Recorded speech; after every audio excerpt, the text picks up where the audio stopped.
I'm gonna go ahead and go over 3 side control escapes from, escapes for side control. A couple of them have a little, couple counters to them. This is gonna be following off the last video. Whenever we were doing, it was an armbar from mount, but this is assuming, right?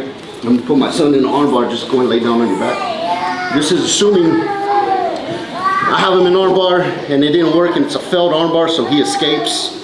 Right, however he escapes or whatever, and then somehow, some way, he ends up in my side control.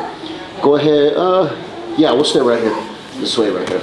Or go ahead and go to the other side, please, son.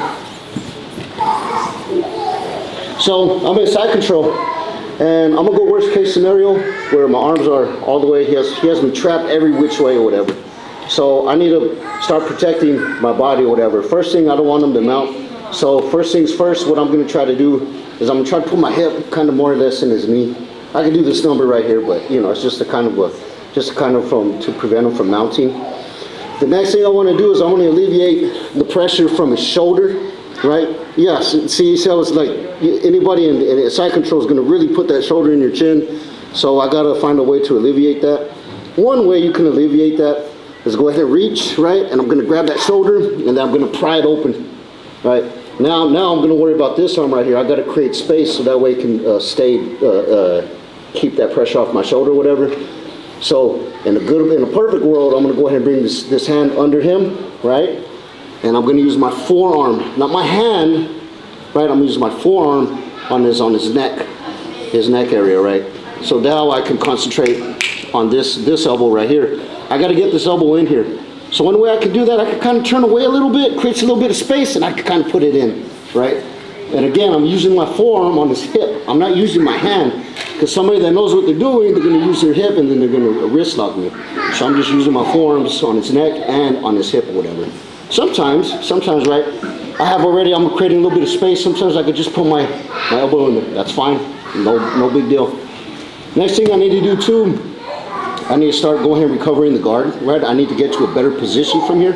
So what I'm gonna do here is I'm gonna start shrimping out, right? If you gotta shrimp 1 time, 2 times, whatever, but make the space so that way I can bring my bottom knee in, not my top knee, my bottom knee in between his hip, my body and his hip. So look what I'm gonna do. I'm going to shrimp, right? Look at my knee right here.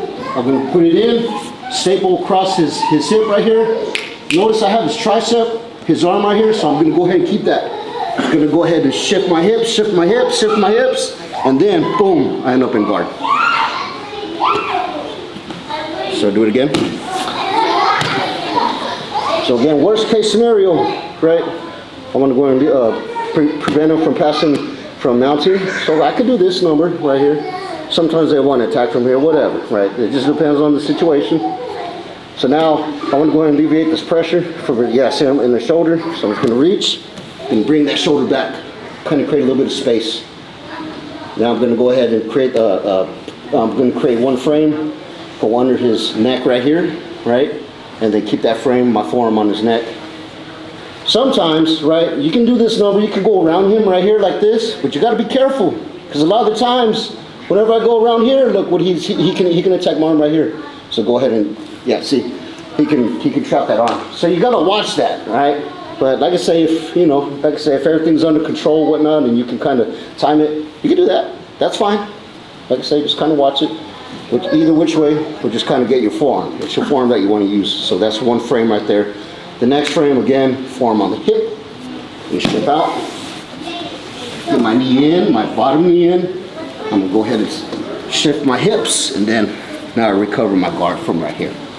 Okay. So. Now we get into a situation where, assuming I already got everything, I already got my frames, right? And I just cannot get my knee in here, whatever. Here's a couple other options you can use to go ahead and escape the side control, get to a better position. This other one right here, what I'm gonna do is, I'm gonna go ahead and go out the back door, as they say. So I'm gonna use this hand that's on the hip, or the forearm that's on the hip, create some space, right? And I'm gonna try to get my hand under him, over here on his ribs. Right? So now I still got the frame on his neck or whatever, and what I'm going to do here is I'm going to shift my body. Now I'm going to go ahead and come out from behind, right? And then I come to my knees. Okay, let me get a better angle, that way the camera can see. Yeah, I like that one right there. That's perfect right there. So I'm right here, already got my frames, creating some space, getting my hand under, right? Now what I'm gonna do here is I'm gonna go ahead and shift, boom, come to my knees. I want y'all to notice something. Notice I already have I have an underhook. Go ahead and shift this way, not over here. I have my underhook already. So what I want to do here, I can capitalize on this. I can go ahead and cinch my arm into a dart situation or an anaconda, and then I can fall. And then I can go ahead and tap them.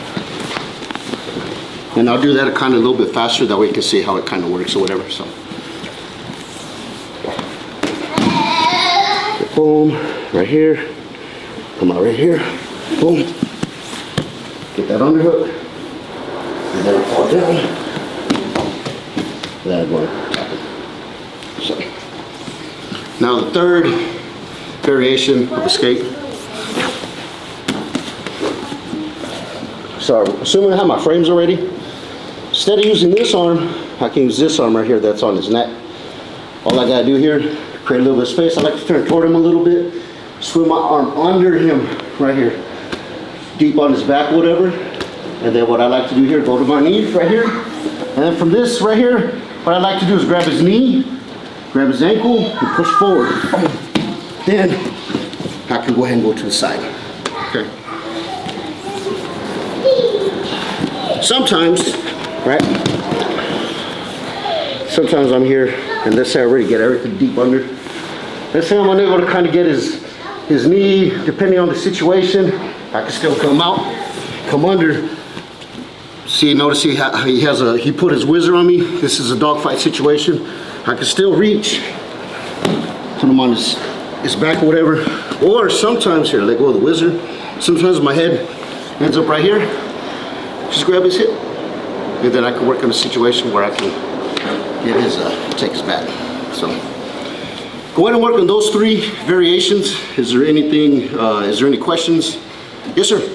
On the first one, would there be a way to get your forearm on his neck by slipping your elbow in first? You can, check this out. You can, look at this right here. Sometimes I'm right here, right? Sometimes, let's face this way. Sometimes I already have this frame on his hip, right?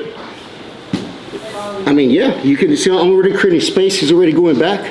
Again, boom, now I'm right here already. Instead of having to alleviate the pressure. Yeah, you can definitely do that. So, if there's any other questions, anybody want to see anything again? All right, go ahead and partner up, and then I'll come around and help you out.